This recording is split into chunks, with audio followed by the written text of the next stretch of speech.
That's some crazy Let's bullshit. talk about our favorite hentai sites. I mean, honestly, like that's a Heaven. thing. You guys like hentai? I like being edgy. Dude, those are the popular podcasts, though, you know? The ones that get kind of weird. That's like all the fucking rage nowadays, and that's kind of what we do. We're kind of fucking weird. I mean, we've had some weird conversations, and you Hentai's gonna be the pre-show. Anyways, I'm a man proud of his hentai collection. I'll have you know. A man of culture, a man of values. I have channels on every what are we website you gonna can even think talk of. about on that topic? Like, I like this one where the brother fucks the sister. honestly, my hentai goes as 4chan. Whatever's on 4chan. Boy, 4chan does have That's pretty deep. there's a lot of content. Oh shit! You get some surprises in there though. Any good shows anyone's watched? I was actually thinking about that, using that as a So- topic. Like, So I don't know, but I mean not like anime or anything. But a friend of mine, when I was building this computer, took it to my friend's house, helped me look at it, and he showed me this show called Letterkenny. Oh, it's hilarious. I've watched it all. Dude, I just discovered it. I'm gonna fucking dive balls deep into it. Do it. Yeah, I started as a YouTube, It like did. little YouTube series. Well, the dude and my friend told me, and like he usually is pretty, like he usually doesn't make shit up. I wouldn't call him a liar, you know. You can fact check him if you want, but he said it's actually based after a real town in Canada of like in like some of these events, like how it started out like a Facebook group and people would be posting stupid shit like that happened around town or whatever. Makes sense. Oh yeah, And, it's just like, like small the town actual- bullshit. Everyone's got their Right. stories. Right, and like the town like fully embraced it and just kind of took off with it, and then it eventually turned into all of this. So I'm interested to see because he showed me like a good like the first 5 minutes of the first episode, and I was like, oh fuck, dude, this is hilarious. Dude, it's funny how accurate it kind of is in places too. Because I grew up in a small town in the middle of nowhere, kind of the same thing they did, Mhm. and it hits home pretty hard a lot of times. Yeah, dude. So that's just. I mean, if you want to talk about shows, like that's just one I got recently. Letterkenny would be a good one to talk about if people have seen any of it. I only mainly watch like the YouTube series. is it good? It's very good. Well, It's fuck, totally it's worth watching. hilarious, dude. It's you pretty much have to be paying attention though, because they talk like it's an overwritten show. They've even said that it's like what would you describe your show as in one word? Was a question in an interview, and he said overwritten because it is like it's written brilliantly for what kind of show it is. But you got to be listening because they talk so fucking fast back to each other. What about Solar Opposites? I barely like watched like half of the first episode. And That's funny feel you like- mentioned that. I watched some today actually. That's really weird. Yeah, that's hilarious. I feel like Solar Opposites though. I think they were trying too hard to be different from Rick and Morty, but like the same. It felt like a spin-off of Rick and Morty more than it felt like its own show. Right. And that's not a bad thing. Like I thought it was funny. I like that style of comedy, I guess, but I would have rather them work more on Rick and Morty. yeah, I feel the same way. Because this had to take just as much work. I mean, it's the same Voice it had actors. to. Same voice actors, animation style is the same. Hulu was probably like, hey, we want some of that Rick and Morty cash. What about Elon's son's name? Fucking X Ash. Talking about stupid ass names and shit. The guy's a genius, but he's also a bit of a fucking whack job. He's slowly becoming the villain, dude. He is. He's something. I feel like something ticked in his brain, like maybe he had a stroke or something. He's turning into a I doctor. think he's embracing the meme too fucking much. Like I don't know. Ever since like on the Joe Rogan experience, he smoked a little weed, and now he's becoming like fucking meme culture and shit. I think he's embracing it a little too much. He went back to Rogan. Yeah, it just posted one last night. I watched it last night too. Was it good? Yeah, it was actually pretty good. Nah, I mean, to be honest, if you listen to him talking shit, I mean, it's not quite as like hilarity, or you got the comedic value as the first one. You can how you could pull some memes out of that. I couldn't really find areas where you can finally really pull memes out of this one. I mean, because he's talking about like his company and shit, like like Neuralink, they're coming up with shit where you can like put like chips in people's brain and give them like mobility back and all that shit. Yeah, he's doing a lot of shit. Then he was talking about how like he explained like where his son's name came from and how you pronounce it. His partner actually came up with the name. The A12 part he came up with because it was A12. Like this is the A12 version of my daughter. The next one will be A13. Well, because he's a fucking name. So it's X and then that symbol, the AE, right? So the X is just X, and then the AE sounds like Ash, is what he said. So it's like X Ash. and then A12 is like the middle name or whatever part of the name. And he got the A12 because the A12 is actually a plane Yep. from the Archangel project or some shit like that. Yep. So that's where he got the A12. His wife, he said his partner came up with the X-Ash, and then he came up with the A12. What the fuck, dude? That's still like. I like Yeah, the no, it's X-Ash. definitely way That's up kind of a cool name, but the A12 at the end, like I like cool planes as much as the next guy. I know what that plane is, but I don't know if I'd name my kid after it. Yeah, that's the thing. He's a fucking. That's what I'm saying. He's a weirdo with all this like aerospace and all that shit. So that's like, you know what I mean. That's like these I'm no motherfuckers out here longer naming their kid Drake, you know, because they're in love with Drake's dick. You know what I Dude, I'm working with SpaceX actually. I worked with them a little bit this week. Ooh. Did you really? Oh, nice. Yeah, well, not. I guess maybe not. I don't know if it's SpaceX, but it's one of the. It's basically them providing that global internet, those satellite internet, Yeah. Oh, right? okay. So they want uplink stations in North Dakota and one in Minnesota, I think. So we're providing the backbone infrastructure to get those Oh, service so that they can, beautiful. and then those things will talk to the satellites, and it'll go through us, and then wherever else to the internet. That's pretty hot, dude. It is. It's kind of cool. It's like, dude, everyone was like, "Whoa, we get to work with space. Like, that's dope." We gotta go to space. Sounds like a cool company, but it also sounds like a nightmare to work there. Actually, you got to be like, your work is your life. It was funny too because Joe Rogan called them out last night about the test they did. You know where they threw the iron ball at the window. Oh, that was hilarious. It cracks. Like, oh, that wasn't supposed to happen. On which Tesla? Yeah. Oh, I think it was like one of the new, I don't know, a Tesla Roadster or something. I don't know. That was He their said- truck, wasn't it? Their Cybertruck Not or like something. Nintendo 64 truck. Yeah. Not fully rendered. Pretty much. What do you say about it? Was that actually not supposed to happen? Well, he said they don't really practice their demonstrations and stuff too much because they're actually like working on they got a lot to do in the development side, right? So they basically just came up with that idea probably like that day, and he said him and he named another dude were just throwing this iron ball at the window and it was working fine, like it wasn't going through at all. He said what he thinks what happened though is in the demonstration the dude went and hit the side of the door with the fucking sledgehammer, and he thinks what that did is when he hit it with the sledgehammer it kind of chipped a corner, and then once a piece of the glass was already Weak. Once it's compromised anywhere, it's right, exactly, compromised was the word I was thinking. Once it was compromised, then he threw the fucking, and so Joe Rogan was joking around. He says, so next time do the iron ball first and the sledgehammer and blast. But he thinks that's what happened as far as what really happened. You know what I mean? Even if that's his excuse, if you got into a car accident with that thing, I mean, glass is still pretty much fucked up. Yeah, but here's the thing. They can claim that, you know what I mean? And that's cool and all fine and dandy, and it may be stronger than any other fucking glass they put in any cars. You know what I mean? But at the end of the day, like, even in a regular car today, no matter what, it's going to break, it's going to shatter regardless. So if they're putting a stronger window in there, like, good on you. Because here's the thing, too. It did shatter, but, like, imagine throwing that at, like, a real window. You know what I mean? That shit's going straight through, like, paper. You know what I mean? It shattered the window, but it didn't go through the window. Exactly. So there's that aspect of it. You know what I mean? I think they should make an Animal Crossing movie. What would that be like? That'd be down for that, dude. An Animal Crossing movie? A silent film? All the What was words. they saying? They still talk. Dude, I guess you're right. Those fucking brambling noises. Well, if you actually listen to it, all they're doing is like speeding it up by a lot because they're actually still saying those words. It's just super sped up. Yeah, I heard that it's like the pronunciation of each letter, and then it's sped up. So it's like if your word was track, it'd be cut, and then track. Sped up.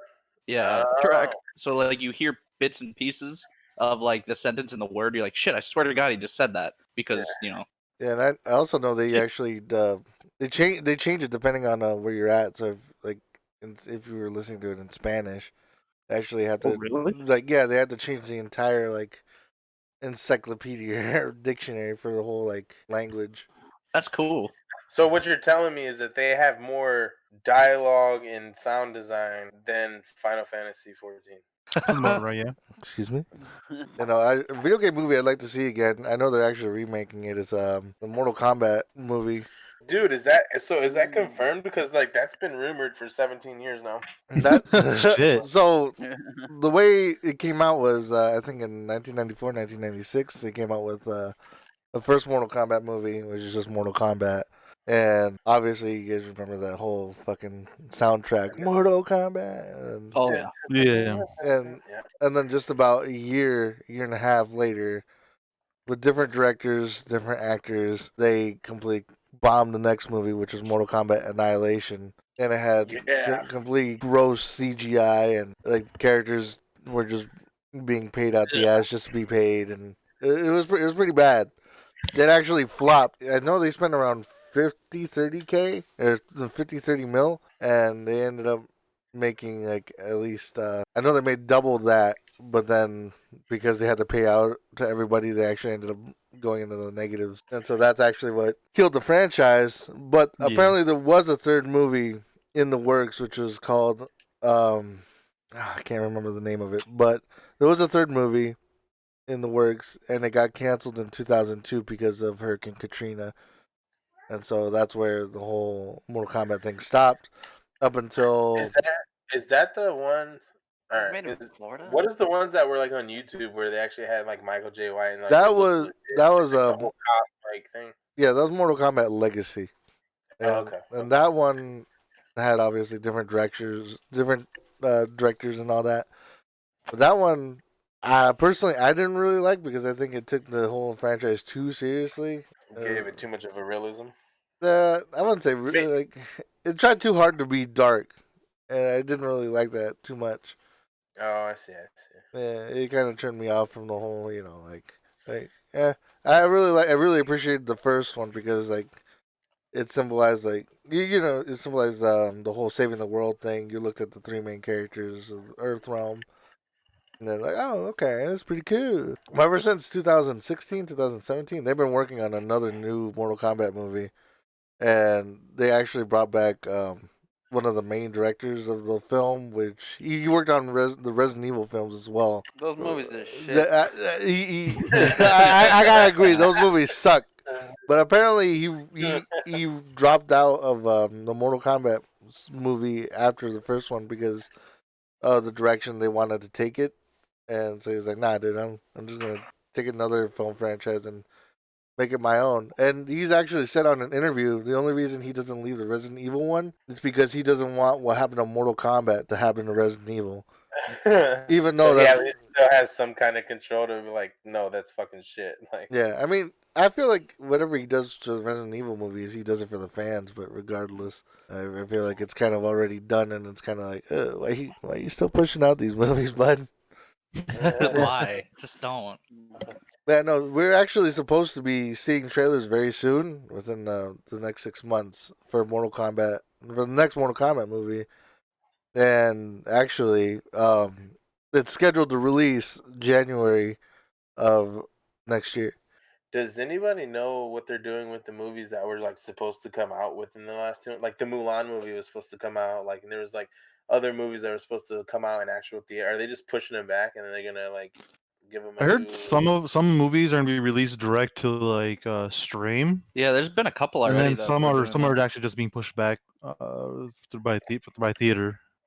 Oh, okay. I was just curious because I was actually really excited to see the Mulan one and see how bad they fucked that up. Oh my god, I'm not looking forward to that. I'm still gonna watch it, but fuck, dude, they fucked that movie hard, dude. That's what I'm saying. Like there's no fucking Mushu in it. There's like, and they gave it like this. I just see the trailers. What's the bad guy's name? Genghis Khan? Yeah, pretty much. But like, it's replaced by like a witch or something. Dang. Are you talking about the actual character's name in the cartoon, or yeah? His name is like fucking Shan Yu. Something, yeah. Shan Yu, something like that. But yeah, he's like replaced by a witch or something.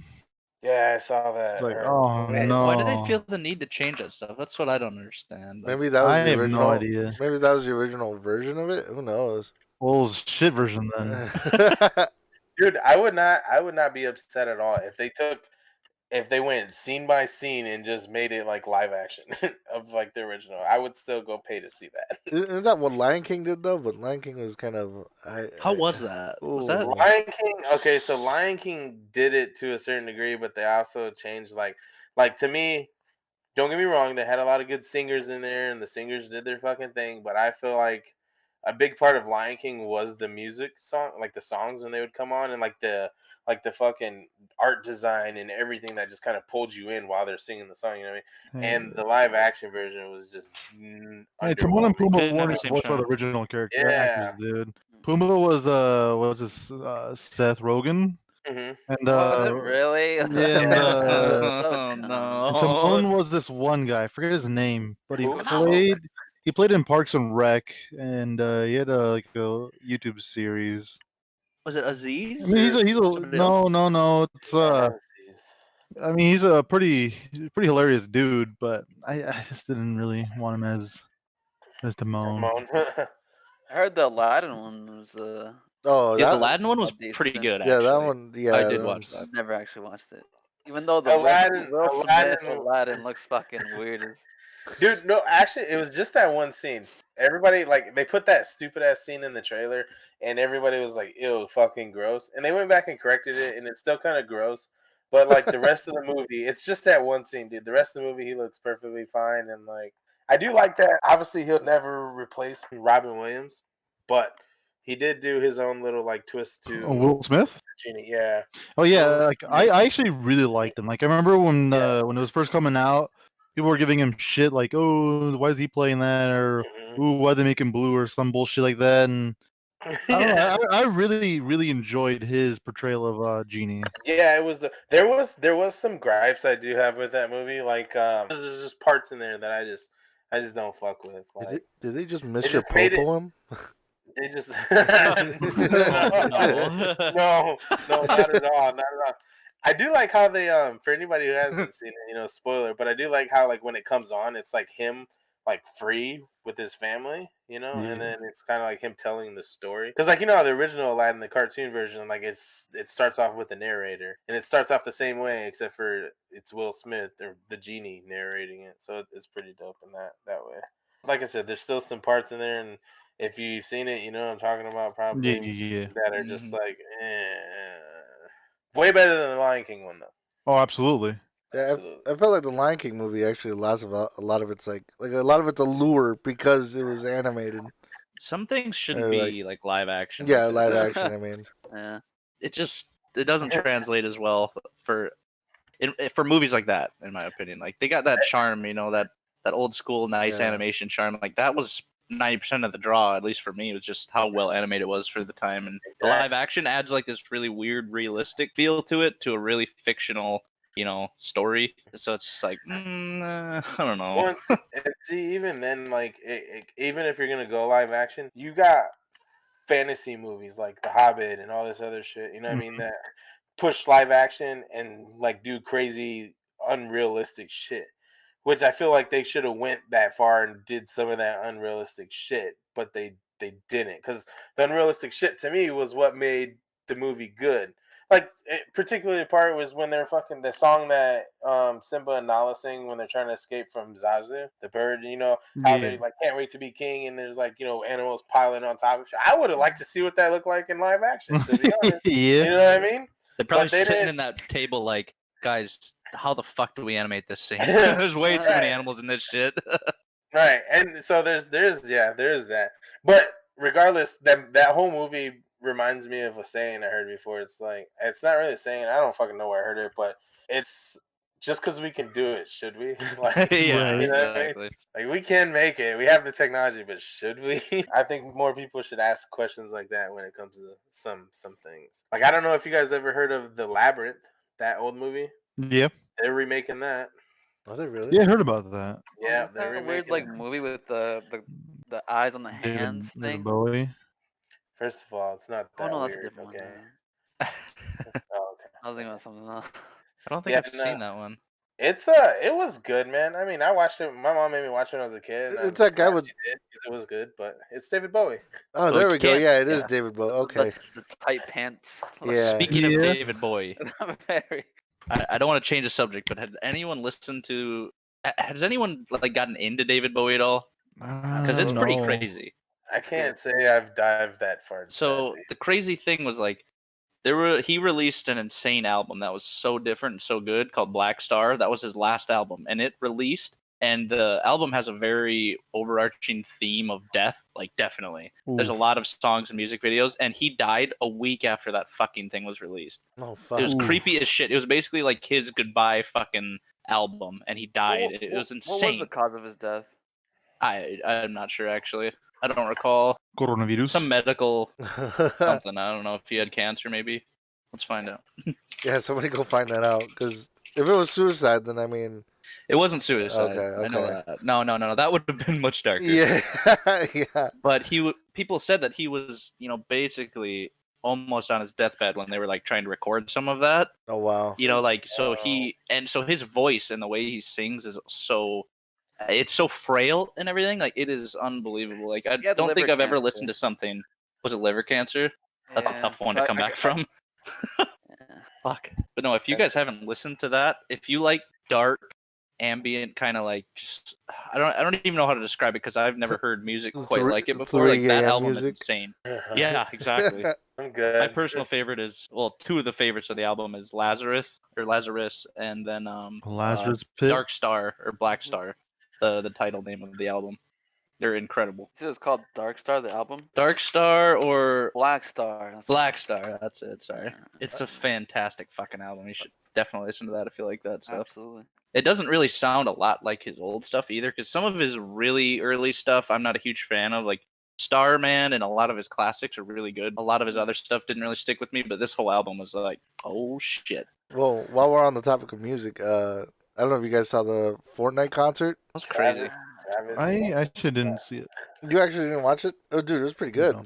You should actually go give it a watch. And if you guys haven't watched it either, give it a watch as I well. remember my little brother But talking I about think it's it. really when fucking I- cool that they actually like set stuff up like that. Well, With the whole Star Wars thing too that they did, and then concert. it's a whole like interaction concert. Like it was free to everybody, and it was just I thought it was dope. And I think in the future they could I think they've opened that up for other games to be able to do shit like that, especially with like events and going on. Like even just this Corona shit going on, they could do something with that because there'd be so many people who would get on and just fucking.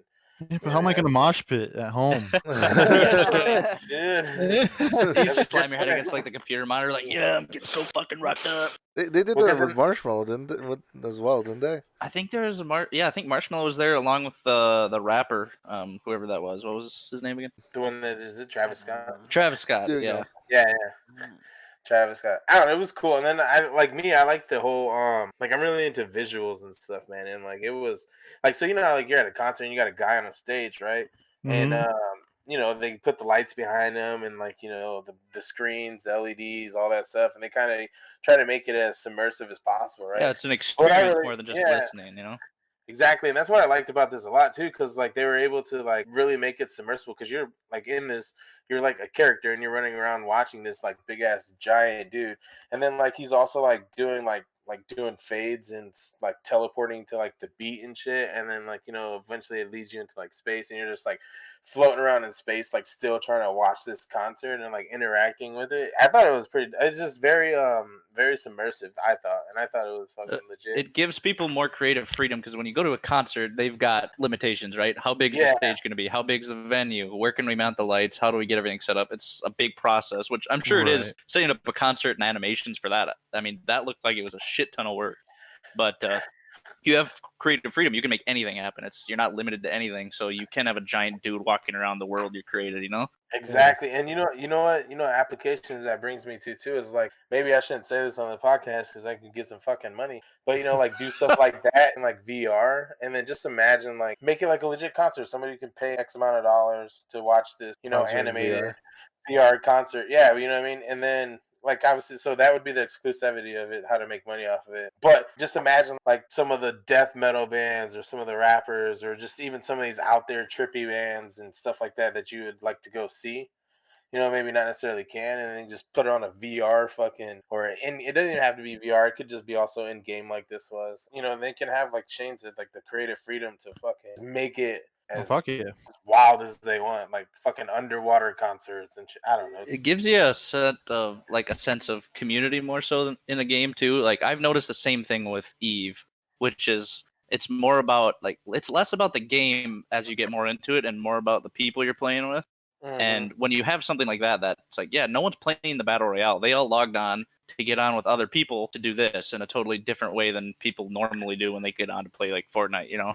And it makes the community stronger. It makes people more attached to the game rather than just the gameplay. It's like, I like it because I like the people there. That concert was sick. That was cool. Like, they do unique things, you know? Yeah. It makes you wonder why a lot of other game companies don't actually implement this themselves. Well, I think it's a relatively new idea. And I mean, in the sense of, I think what really kickstarted all of it was holographic Tupac. If I'm being honest, dude, honestly, you're not wrong, man. Yeah, I think that was dope too. Yeah, I think that kickstarted it, and now they were just kind of playing with the idea, and they're like, dude, fuck it, let's do a concert in game. And then, you know, because in the same sense, obviously it's not real life. The holographic Tupac is somewhere you're in a venue and you can see Pac in real life, but it's the same thing because then they can bring, like, you know, an old Tupac concert back to life and you could be there. You know what I'm saying? So I think that was the real Kickstarter to it. But there's just, it's so fucking vast and what they can do with it. It's just.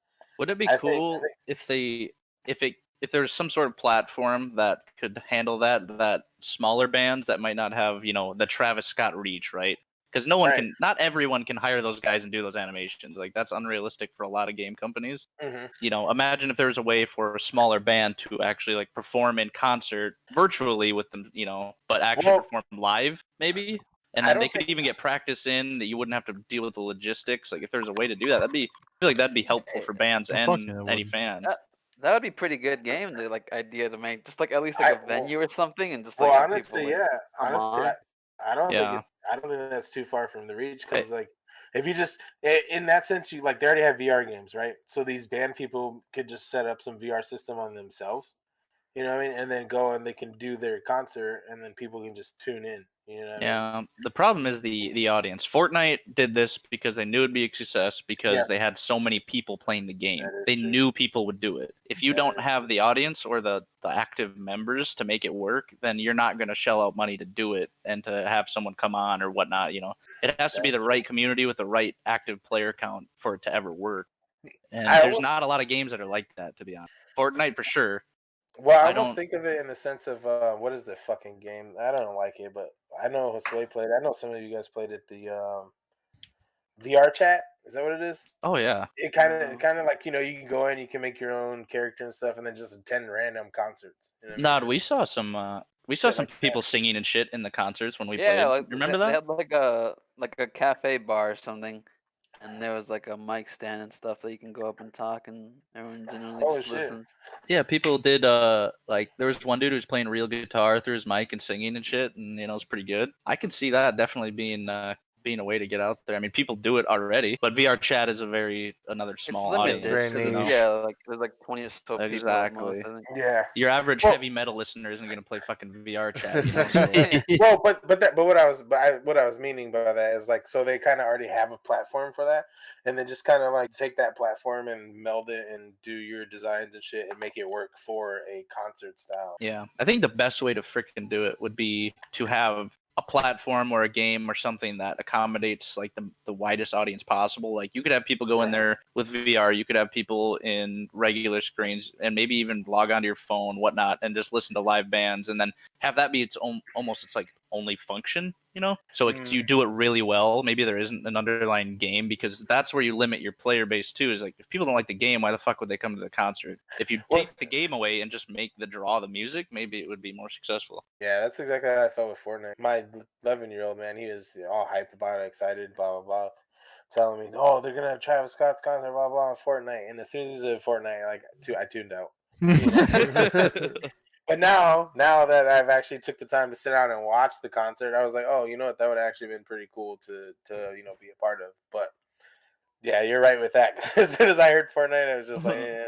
It's something you remember too. You know, it's like if we play frickin' COD one night, none of us are gonna be able to recall that fucking night unless something cool happened, right? It's just like, yeah, we played COD. But if you log on to like a concert or something like that, I mean, shit, you're gonna remember. You're gonna tie that to the game in your memory, and you're like, yeah, that was sick. I should play that game again. Remember we were playing Fortnite and we went to that concert together? That was fucking cool.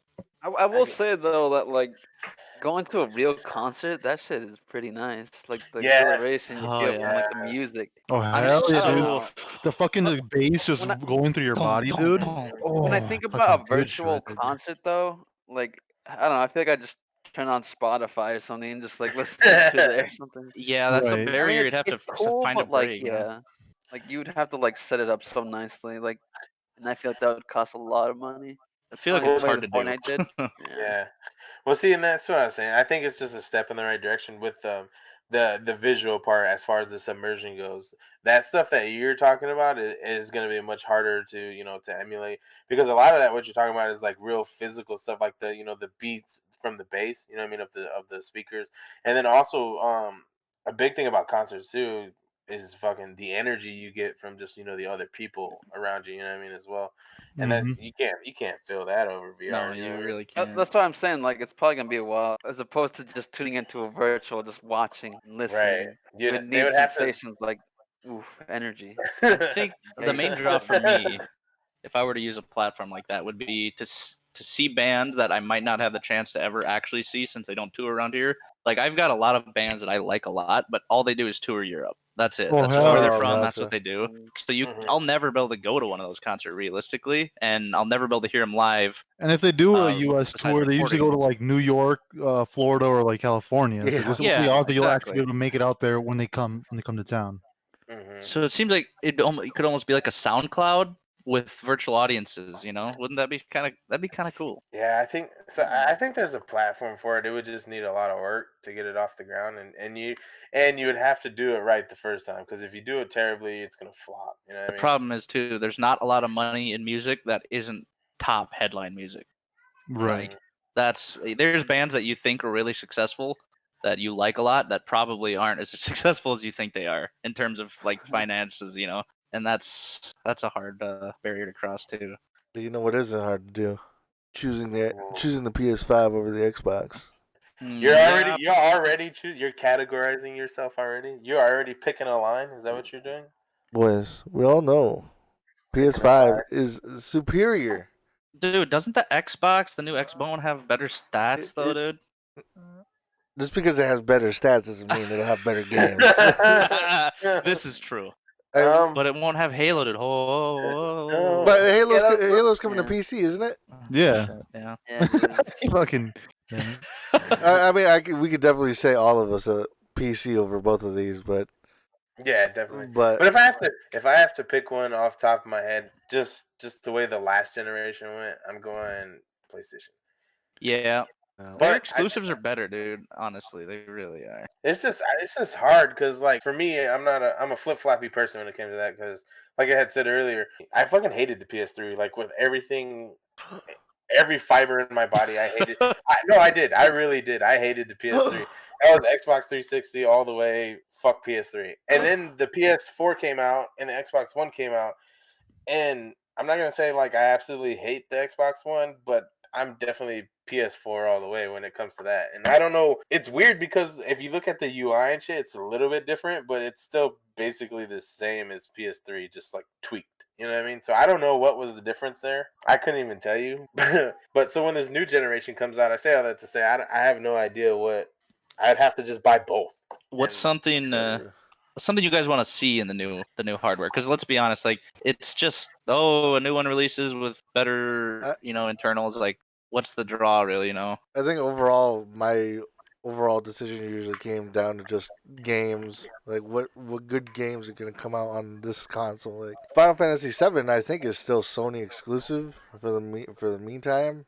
I don't know if we're gonna see a PC port for that, but if Final Fantasy VII is still gonna continue on to be on PlayStation, then I think I'm still gonna go on PlayStation anyway. PlayStation. yeah, the games definitely play a big part in that. Because what else do you do? Because they have released ever since the PS3 and the Xbox 360. They tried to sidetrack it a little bit to be like a home entertainment system too. You know, so you can stream Right. Netflix, whatever. But I feel like nowadays there's so many more convenient options to do that it doesn't really Matter. hold that.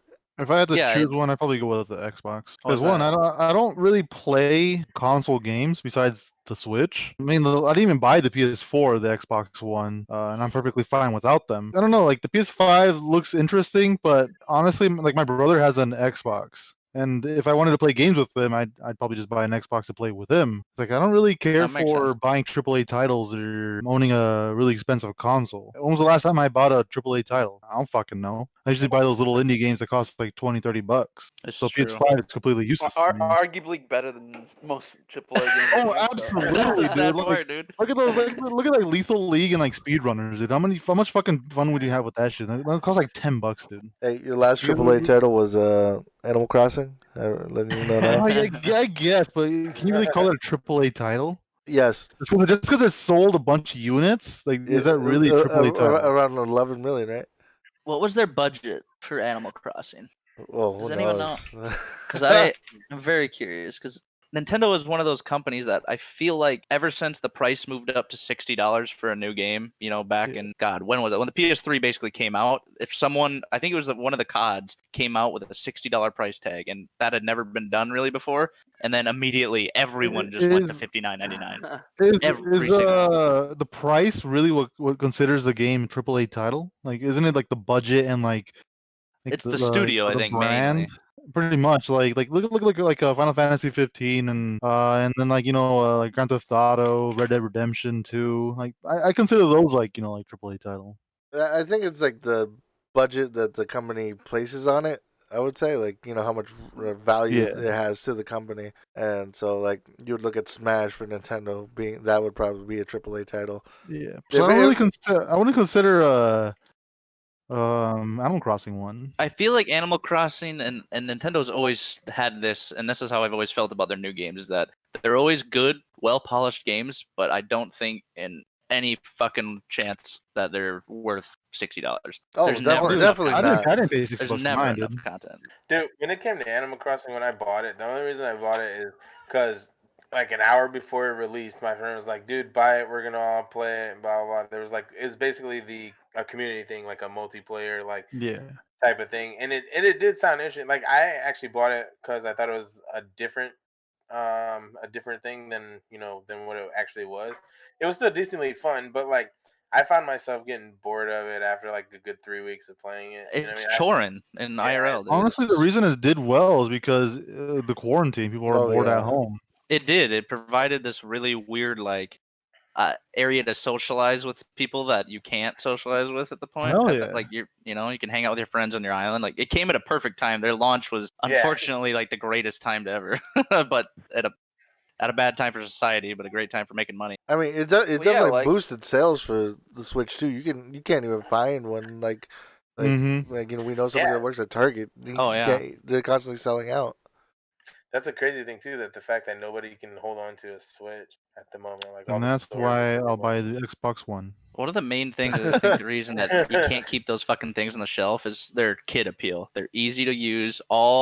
Every parent in the fucking world knows the name Nintendo. They don't necessarily know PS4 or Sony, and it's always more complicated with those systems. There's updates. There's things you have to click to accept, and it's not necessarily as 5-year-old friendly as a Switch. Especially with the quarantine going on and shit. Like, it's funny because, like, there's kids that probably just running around crazy and like, here, fucking have a Switch. Just get out of my face. Oh, that's a good point. I wonder how many Switches have been bought just because of parents going mad. Like, you need to sit in your room. Play this fucking game for 12 hours. Build a house. Fish and fucking cut down trees. Get out of my face. So, looks like out of PS5 and Xbox, we're sleeping on the Nintendo consoles, and we're definitely gonna buy those always. Pretty much, dude. Like if I choose between the three of those, Nintendo all the way, dude. What do you think's gonna be the next Nintendo console? Like every time they've came out with one, it's been like out of the fucking blue. Maybe and like no one. It's just weird, It's always really different. Like, what do you think they're gonna do next? Maybe a Switch that has a 1080p screen on it. I could definitely see something. Pretty much a Switch upgraded. They'll definitely have to go through a couple renditions of the Nintendo Switch before anything substantial comes Well, out. it's been proven to be such a success. Like just being able to transfer it from handheld to home and kid friendly. Like, I can't see them throwing that away right away. If I was Nintendo, I'd ride that wave too. Anyways, hell yeah. I mean, the Wii U wasn't all that fucking great. I don't know about y'all, but it didn't really do that well in my opinion. and then the Wii before it, was all right, but kind of shorthanded compared to. It crushed it in sales though. I loved the demolished. Wii just because it had the capability of playing GameCube games, and I had Hell a yeah. shit ton of them. So it's like, fuck yeah. Yeah, and unfortunately, the Wii had like really good titles on it, like Mario Galaxy and stuff. I never played those ones. I haven't It's either. a damn shame that like it was such a bad console. I still have yet to play Mario Yeah. Odyssey. I don't know if that's You haven't played it? No. My dog ate that. Oh, I thought it was Literally. a great game. My dog ate the fucking cartridge. Don't they have that bittering spray on it? Because I They licked it. I do. licked them, and that dog, I came home one day, and I was looking at my carpet, and I'm like, what is this? Because it just looked like plastic all crushed up. I'm like, what did you get into? And then I slowly pieced it together and saw the Mario in there, and I'm like, you can't be serious. I hadn't even fucking played it more than 10 minutes. So Shane, at what point did you think I should lick this? At the point I read that it had a bittering agent on it. It's an acquired taste. I was I'm trying. like, I was I trying have to to piece it Acquired there. taste like.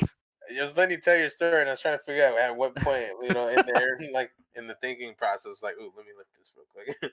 I wonder how many people licked it who wouldn't have licked it I if licked they it. didn't have that on there. I know, I'm pretty yeah, sure a ton of people did it just because of curiosity. Just like, how bad is bad? I it wonder how wasn't many- great, but it wasn't like putrid, Yeah, it was just a I wonder little. how many people are gonna lick it now. They laced it with antifreeze.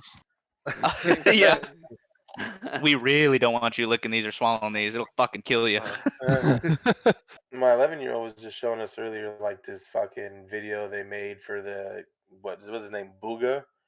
He won some league tournament, won $3 million or whatever. Jeez. Like, yeah, dude, he won like some league match tournament thing, and he won $3 million fucking dollars. Like, have you guys ever imagined that like esports would be what it is today, like just even 5 years ago? Because and as I was watching this, dude, like they took like a football stadium. I don't know where it was. I didn't really pay attention that much, but they took like a football stadium and they cut like half of it. Like so this stage was like built halfway and it was facing like one of the long ends, right? And like Yeah. I was looking into the stands and like it was packed. Like to where like esports can now pack like half of a football stadium. You know Yeah, what I it's mean? crazy. At one point you could barely get people, into like a freaking convention center. I It just think seems like video games have gotten, at least the ones that have a competitive scene, have gotten a higher skill cap, and that's what like drives a lot of this stuff. Because you have to play so much to be good. There isn't Mhm. tricks, or there isn't cheats, there isn't anything. It's literally just you and how much practice you put in and how well you know the game, and it's fun to watch. It is. It's funny you bring that up because that was the whole reason he showed us the video to explain to us why he would sit there and play that game for days and hours and hours. Because we're like, dude, you don't never get off that. Like, you don't never do anything else. You don't watch anything else. You just play that. You don't play anything else. You just play that. And he like showed us this like inspirational video of this kid winning like $3 million, and he's like, "I'm trying to be professional, mom." Did you tell him he better play ranked? Right?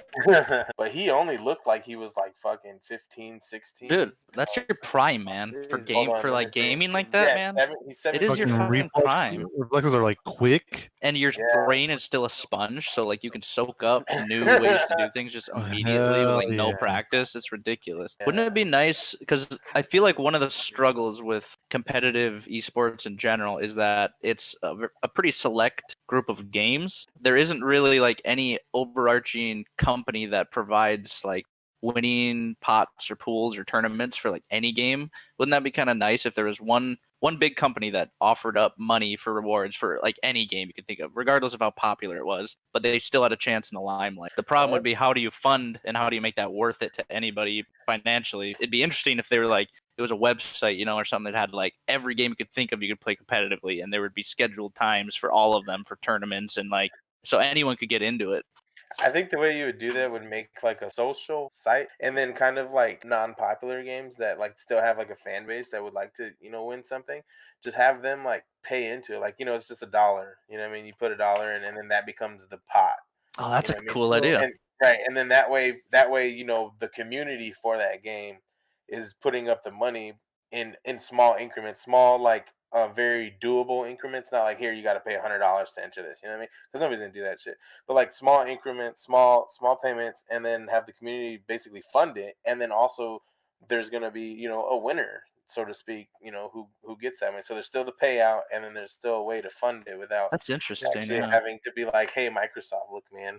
That's a good. That happens in real life a lot too, like fishing tournaments. Right. That's the same way. You pay in $100, $200, and yeah, you might not win, but everyone wants to do their hobby competitively because they like it. So they're willing to pay a little bit of money to have that rush, to have that competitive feel. And even if not just to win, the limelight, the exposure you can get from it. But that method's actually used a lot more in like fighting games, niche fighting games, where you come buy in for like $5 or whatever, and then do they do that? Yeah, for they that do genre. Cool. Yeah, they do that for very small, unpopular games, but there's still a cult following behind it. But you'll only get like maybe like three to five people maybe max. But they still do it regardless. Put it under basically an umbrella. And if people do that fighting games, and there's like a certain community for it, and that community only has so much reach, you know what I mean? Yeah. But if you create like a Twitch, like, because that's basically what Twitch is. Twitch is you stream any game you want, and the followers who want to follow it are going to follow those games. Or what if you even had like channels like ESPN? They've got like 3-4 channels that all have different things going on. Maybe that site who has that umbrella over all these games that could be going on at whatever time, they just pick at random, or they have a schedule for like, they go through all these hundreds of games, and on 4 different channels there's 4 different games. So then the player base or the viewer base that might watch League of Legends tunes in, and they see that some random game they never heard of is getting played, and maybe they'll enjoy watching it. And then you could get people that don't even know the game exists to actually be part of the audience. Cool as it would be, like, I think with things like that, I think you have to do it locally, because what's stopping like the top names of those games is just coming down, like sweeping the competition, and just like every time. It's true. There's 100 million variables for everything like this. It's hard to have everything. Well, it would also just depend on the. I mean, like, here's the thing: if you're gonna create a system like that, like a tournament style system, or a way to play and win system for games in whatever game, you would also, I would say you would also have to do it like in a ranked way, or like have somebody host it, and only players of this caliber, this rank in this could do it. You would have to do it that way. But the whole as much as I think that's a good idea, especially to make some money, I think the hardest part would just be creating that system. You know what I mean? Mm-hmm. Well, I know the system actually exists in the whole Evo scene. Like I've seen like people play literally like some Sailor Moon Japanese game, a certain port, because there's an infinite like attack with it. Like, it's crazy. Like, they have to have a certain version, the certain Like game. the speedrun community. Yeah, it's basically like the speedrunning community, but the thing is, it just doesn't gather enough people. Like, hey, like, you sure you can watch it, but at the end of the day, they're most likely not gonna pick up the game, and Exactly. Mm-hmm. it's probably just gonna stay niche for a reason. But it'll be good to give some notoriety to those, regardless. But yeah, not everything can be popular. Yeah, I used to play on Battlefield 2, and I was in a clan on that, and we actually did competitive games. And there was a website that hosted competitive games, like matchmaking. It didn't host the servers really or anything. It basically hosted the lining up and the logistics part of 2 teams going against each other for games that don't necessarily have that built in. And there was Battlefield 2. There was like Counter-Strike 1.6. It had all kinds of competitive games in there that you could enter your clan and your people. You could schedule things against other teams. There was brackets, like something like that. That just somehow there's money in it. That's the problem. The main problem is, how do you make money from all this shit? And how do you make enough money? Because you could probably make some money, but you have to make quite a bit of money to host server infrastructure, to host something like that. Employees, like, it's a lot of money to do anything. And there's not a lot of money in video games besides making them and selling them, and the couple big ones, that everyone knows. Right. Well, I think the way the esports is doing it, by renting out venues, and I'm sure they're making money off of the concessions and the the products and shit they sell. I mean, obviously that's always been a good way to make money. Mm-hmm. But I mean, not everybody can afford to set up a venue and do all that. You got to have front money first. I mean, it's gotten to the point where even like RuneScape has like these competitions. Like right now, they're doing a Deadman mode, where select people go in, usually up to like 2 weeks to a month, to grind out as high as they can. And they have like prize pools of like the Jagex, the company, they offer the winner, the number one winner, like $10,000, $20,000, stuff like that. So it's like it's getting even they're trying to enter the esports scene. MMOs, yeah, that's kind of weird. Yeah, as far as an MMO, I know WoW also does it as well, where they do PvP as well. Well, not only PvP, man. Even so, WoW's PvP is big. As far as MMO esports goes. But actually, what's really even bigger is their rating. I don't know how much you guys know about it, but like their mythic ratings. Like, so when they come out with raids, and the mythic rating is the highest like tier raid they can do. They have guilds kill each other to become the world first. You know what I mean? Like to be the first, to get world first. They got a big following. Like people are watching. Like millions of people are watching. These guilds basically just fight bosses to see who's gonna down them first. You know what I mean? And it's have you ever actually seen one? There, it's cool because like the mechanics. Obviously, we've all played MMOs of some sort, so we know like mechanics and everything. You know what I mean? Just the mechanics and like having the trust of your team, like of 20 fucking people. You know what I mean? That you've met through a game to like come together and do shit the right way. Like it's actually pretty cool. I will say this too though, their PvP side, man, is pretty intense. I've done arena battles and stuff like that, and some of those fights, man, are just whew, they're just crazy. And knowing how to play your character good enough to be competitive is those are intense. Dude, EVE Online still the best PvP in any MMO ever. Yeah, I will say that. That Yeah, definitely it's pretty nasty, dude. They literally have a history book on their PvP battles. Like that's crazy. I'll just give you a brief overview of what happened the other night. And this is my first time back in a long time. And I've been doing solo stuff mainly for the last like 5 years because getting into a corporation and alliance is actually a bit of a commitment. Like you have to get to know people and log on, which I wasn't very good at. But I got in this corp just the other day, and they had a structure deployed, like a structure that was probably worth like $40 real cash if you wanted to put a value to it. And we are a small corp, but we have a little alliance, and we ended up gathering like 35, 40 people. And the enemies who we were at war with too had 35, 40 people. And we had fleet compositions. We were on a snipe composition, so we would warp in. Someone beforehand actually went to the spot we were going to fight and bookmarked a bunch of spots so you can warp to them. So it was like just a crazy ping pong battle of people warping back and forth and trying to take pot shots at each other. Fight went on for like 30 minutes, man. And like eventually I got caught by somebody as we were warping away. They caught us. They freaking interdicted us and found where we were warping to. And I was the unlucky one who got tackled, so I couldn't warp with them. And then I got just raped. I really wish you streamed that. I wanted to, but I didn't have a way to do it, man. We're gonna have to set up something so we can definitely watch that because it's surreal, man. Like my hands were shaking. I was using somebody else's ship that was 100 mil that they gave out because that's the community, man. They're like, hey, you want to help fight? Here's some free fucking ships. Like, just take it.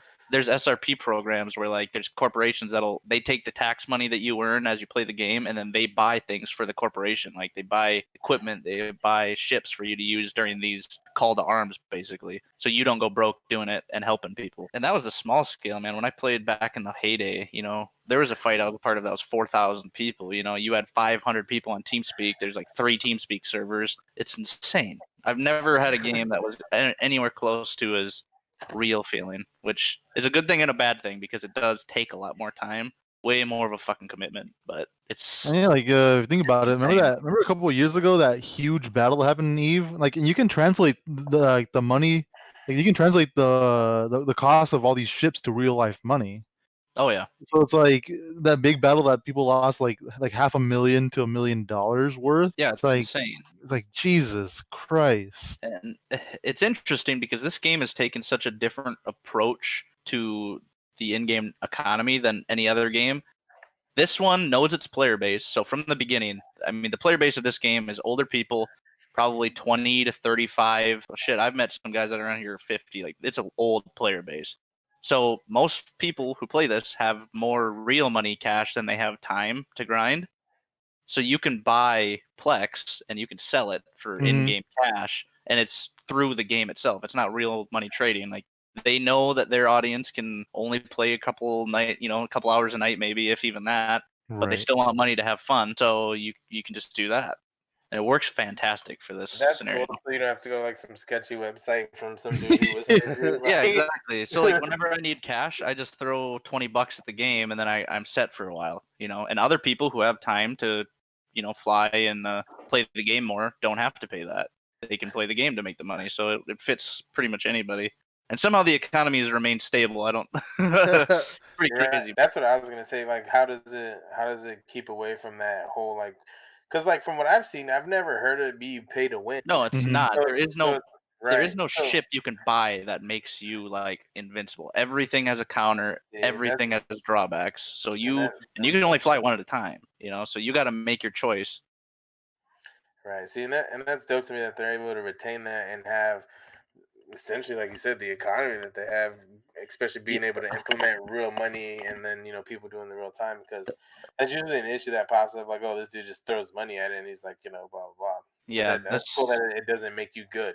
yeah. Like Yeah. if you went out and bought the biggest ship in the game for like $100 billion, which is a lot of real money cash, you couldn't do anything. You can't do anything with that ship unless you got like 300 people to fucking support you when you bring it out, because you're just gonna lose it. Someone's gonna Right. tackle you. You're gonna be by yourself. You're fucked. You got nothing. It's all fleet composition, just like in real life. Like a battleship, a Navy battleship, doesn't do shit without its like 6 support cruisers. Mhm. It's the same kind of thing. And the other crazy thing about this game that's different is that you can actually purchase and sell characters on the officially, like on their forums. I've done it multiple times where you can sell a character for in-game money and transfer it to somebody else's account so that they can play him. So like one of the Oh, characters wow. I'm playing right now is a character I bought with in-game money. How much does that Nice. cost? It's weird. Like, That one if was you- like if you translated it to real world money. so for that one, I think that was like probably $60. Oh, The one I bought, Jesus. he wasn't that great. Mine would be worth, it'd probably be worth close to $1,000. Oh Jesus. no. Like it's a lot of money, especially when you get the higher tier ones. How bad? Maybe you not want quite that gold? 1,000, maybe like 500, 600, 700, somewhere around there. Got pretty lucky to name our kids after a ex Ash poopy butt. X A12 Model 3. Jeez. Called 7462. So I'm a aeronautical nut. You guys know that. So that Yep. and that plane is sick, but it's just doesn't. I don't see why you'd ever want to name a child after a model of a plane. Like I don't quite get it. I mean, So there's name honestly, Starscream. so it like came from like the Archangel project. Starship. It came from like the Archangel project or whatever, and I'd almost rather him name him Archangel than fucking A12. Like, Right? Like, you know, A dash exact 12. Archangel. Like, There's Oh, a really interesting story about the Blackbird that I don't know if you guys have heard. It's on Reddit every once in a while, but it's the fastest plane that's ever been created that isn't a rocket, right? yeah.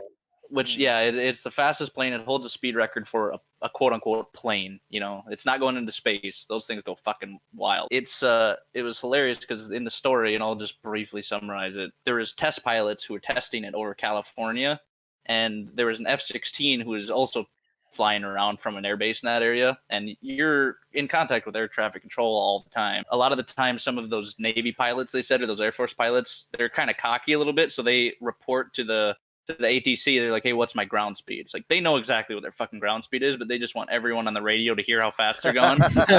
So, you know, the F-16 pilot contacts air traffic control, and he's like, hey, could I get my ground speed here? And then they're like, yeah, 650 knots, which is really fucking fast. The guys in the Blackbird who weren't actually supposed to talk to the ATC, they're just supposed to listen because it was still a black project at that time. Like no one even knew about it. And they called in and they said, hey, what's my ground speed? You know, and they're going like 2,000 fucking miles an hour, like 1,600 miles an hour. It's like, and the air traffic controller is like, we got you clocked at like 1,600 miles an hour, but your instruments are probably more accurate than ours are. That fucking plane also, another crazy fact about it is that brand new, it didn't leak fuel, but after a couple runs, the fuel would actually leak from like almost all the areas of the plane because they had to fill every area of the plane with fuel so it would have enough to make these missions. So the whole thing is just a giant fucking fuel box basically, Oh my and two God. huge engines. And when you're at low altitude, everything's a little bit like hotter, right? So everything expands just like anything else in the world. So it would actually leak fuel after it was filled up until it got up to an altitude where everything would get colder and the plane would condense again, and then it would stop leaking. So there was a leak. They literally monitored how much was leaking, and they had a ratio that was like, yeah, just a bit's leaking, so we're still good.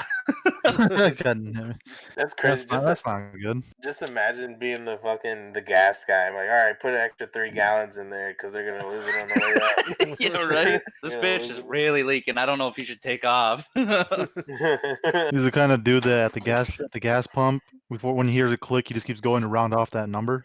Yeah, it's just a little bit more. No, we can fit another. Yeah, we're good. Yeah, just a bit more. Those guys got nuts on them. I'll say that. Anyone who's willing to be a test pilot for something has got huge nuts. You can't eject. You can't eject at fucking 1,500 mile an hour. You can't do it. You're dead. Dude, your fucking skin would like disintegrate. I don't even think there was ejection seats in that fucking thing. But yeah, the name, I don't know about that. It seems pretty wild. It almost seems like he's like buying into the limelight, you know? Well, like I said, Embracing the meme. the A12 was definitely him, but the first name he said his partner came up with. So, Who is his wife? Is she a character or is she? I know nothing Isn't about she like her. a goth chick or some shit? Some NPC. It looked like it. Fucking PayPal, man. Must be that nice. big titty goth girlfriend did. His current. Well, it's not his wife. I was wondering why he kept calling her partner because he hasn't been married since 2016. But is she hot? Her name is okay. So her name is Grimes. Like Grimes, because here's the thing: it says Grimes and Elon Musk's baby has arrived. So who the fuck is Grimes? Old Muskie. I mean, I don't know who Grimes is. That her last name, maybe? Or I would assume. I don't think that'd be her first name, right? And musician Claire Boucher, stage name Grimes. Oh, okay. So her real name is Claire Boucher. She does look gothy, and it's a picture of like their wedding photo, or fuck, I don't know. Is it a wedding? Hold on. See, you could have a goth girlfriend, but if she's not hot, then is she really a goth girlfriend? Well, look, she's got like a white dress. She's got a bit of all. Look what somebody's. This sucks for the people listening to the podcast because you can't see this picture. Unless with Josue's magic editing. Oh no, that's not the one. Ba-ding. Is anybody anticipating Cyberpunk 2077? Absolutely. Is anyone not? Really. You know me, I like to play shitty games. You do kind of like playing shitty games, I'll be honest. I don't know how you stuck with RuneScape this long. I don't know how you do it. Because it's such a good game. I mean, it is, but game, but it damn. ain't that good. Well, maybe it's that good, but not to me. I guess I can't talk. I've been playing Eve longer than you've been playing RuneScape. Bet. I can about guarantee that. How long? Since I made my account, let's take a look. It even has a history. You might actually have me beat. Let's see. I'm on right now. I made this account in 2007. I got you beat, dude. I made my account. Actually, I looked it up, and it's not that far off from your birthday, but in 2005. Really? Yep. That's crazy. So it turns 15 years. It's like the 23rd or 24th or something like that. Holy shit, that's funny. This October. What a fucking game to stand test of time like that, honestly. Oh my god, especially RuneScape, dude, where it started as a browser game. Jeez. Yeah. If they wouldn't have fucked up RuneScape 3, could have been better. The fact that they released old school RuneScape. I feel like they shouldn't have had to, though. You know? Well, I mean, that's a lie. It's a unique they had feel. to keep the company afloat. Like if it wasn't for that, well, to be honest, RuneScape 3 it makes them a shit ton of money for microtransactions. They have microtransactions in that shit now. Yep. Damn. Like you can literally max out an entire character with just microtransactions. Serious? Yep. A YouTuber did it. His name is a friend, and he spent like thousands of dollars just to prove that you could do it. That's crazy. But yeah, but they honestly, Jagex makes a lot of their money off of that microtransaction. They probably don't make that much money off of old school RuneScape. But the fact that there's a huge player base on it, it's keeping the game, relevant. It's keeping that steady income flow for all the memberships, Oh, absolutely. It's got that nostalgia feel. And that's what it is, dude. It's got to be that because, the graphics aren't ultimately fucking Cyberpunk 2077. You know what I mean? They're not. It's not like fucking first person shooter. I mean, even like our MMO RPG type stuff like World of Warcraft or Final Fantasy 14. You run around and click buttons. Like on there, you kind of it's like everything's like click and like you know what I mean, like click based, ain't it? Right. Still? Yeah, there's So like the fact that a game like that has still like stood up like to the testament of time and everything, like it still has the player base it has is pretty insane. it's To just be honest. there's no Like, game that has mechanics that make you feel like you're in another world quite as much as RuneScape did, and probably still does. Like World of Warcraft was probably the only game from that time period that has that same level of nostalgia for such a huge amount of people. and even then, World of Warcraft's like fan base, you know, it don't get me wrong, compared to a lot of games, it's still up there, you know what I mean?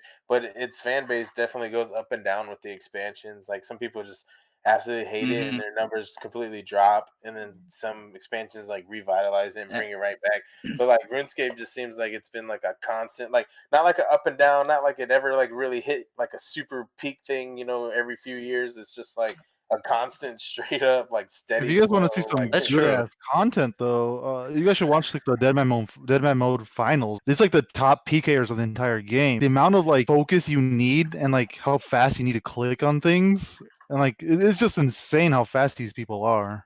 Like they're moving around all over the place. Like you'd think, you guys know the combat of RuneScape. You just stand in one square and just smack each other, right? right. No, like these PKers, they're insane how fast they are, and like they're moving and like really quickly around the map. It's like And it's you just, gotta it know looks pretty everything unreal. about the game, like which tick does this spell go off? Oh, Which absolutely. how am I faster than him? Like how there's People so literally many use minute details to it. manipulation in order to like maximize their damage, or make sure that they don't like they eat, and they can also like restore health and attack at the same time. It's crazy. And there wasn't anything quite as magical, dude. Logging in there, like you felt like it was a world full of people, and that was one of the main things. Nothing was instanced.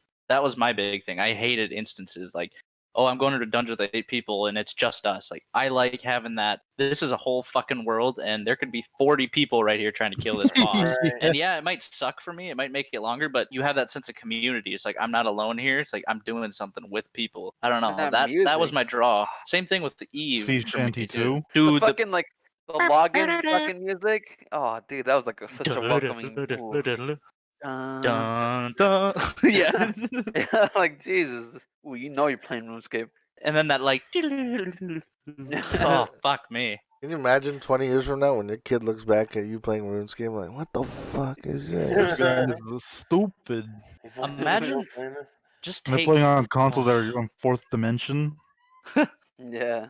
just imagine what do we so when you talk to your grandparents and you ask them what they did, you I don't know, have they tell you, well, all right then, okay, fuck off then, I guess. This has got Yeah, but like you ask them like, hey, what did you do? Or even your dad, you know, even your parents probably. It's like, so what did you guys do for Fought fun? a It's like my dam. dad was like, we went out and fucking shot guns and hunted and we raced cars and we did crazy shit.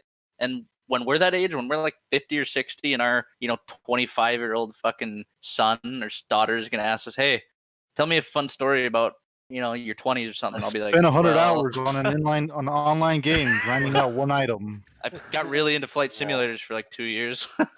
No, I just imagine Shane like, all right, so this one battle on Eve, there was 7,000. I know, right? So you don't tell them it's a game. You tell them it's like an actual space mission. I'm a veteran.